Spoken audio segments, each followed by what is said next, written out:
I'm actually curious because Kerri, you mentioned something about kind of your online presence, and I'm curious for the both of you. How has that changed?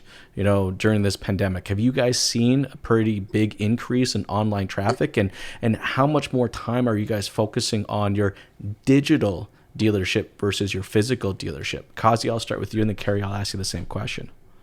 Well, it's actually funny. So today we release our brand new website. Um, so yeah, absolutely perfect timing, right? So we've focused. It's funny. So I've been here exactly a year yesterday in this dealership.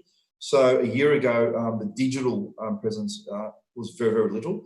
So since then, we had no marketing manager actually in the dealership, and now I've actually got two marketing managers in the dealership. So we actually spend a lot of our time in that digital area, but it's specific. So I hear this question all the time. People ask me, what are you doing about SMS blasts? I say, well, an SMS blast doesn't work. It's great saying, the place on fire, do not come to the dealership. That's great. That's where it works.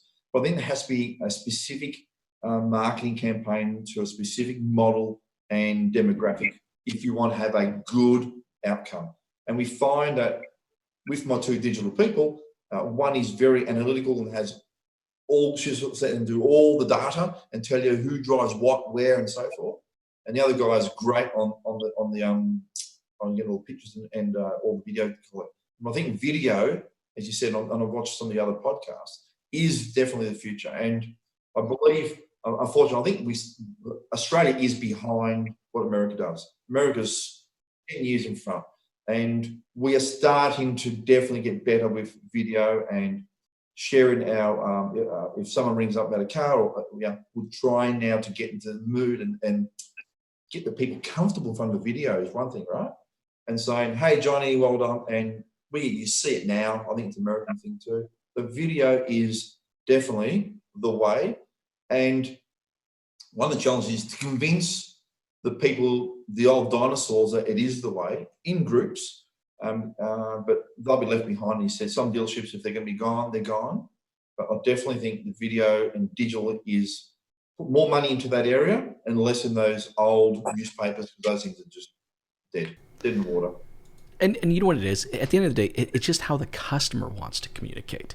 Like I think we're at the point with video that it's no longer just kind of a good idea or a best practice. I'm with you, Kazi. I honestly think it's just a mandate. It's like enough's enough. It's just something that has to be done. I mean, Kerri, I know you were early on in creating video.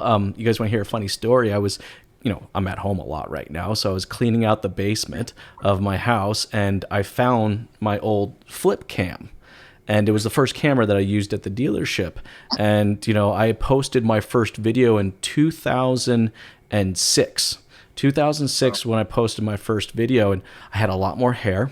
I had to talk really loud because the microphone in this camera was total crap. But hey, this was a really advanced camera. It had a whole 1 megapixel. All right, this was top of the line stuff at the time. but no, Kazi, I'm totally with you on this. I think from a communications perspective, it's how the customer wants to be communicated with. As an industry, I think it's no longer a good idea or best practice. It's a mandate. Hey, Kerri, for yourself, I'm curious for your dealership. How has your online presence changed in the past few months?